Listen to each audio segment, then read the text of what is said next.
Hey everyone, welcome back to another video.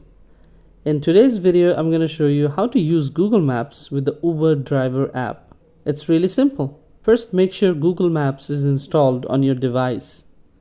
You can download it from the App Store for iOS devices or the Google Play Store for Android.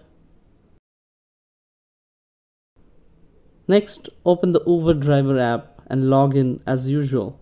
Uber lets you choose between its default map and Google Maps. To set Google Maps as your navigation option, follow these steps. Tap on your profile picture in the Uber Driver app, then tap on Account and tap on App Settings.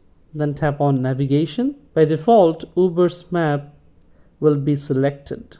Simply switch it to Google Maps. That's it. Now, whenever you accept a ride request, the app will automatically switch to Google Maps for navigation to the destination. Thanks for watching this video. If you found this video helpful, don't forget to like and subscribe to our channel.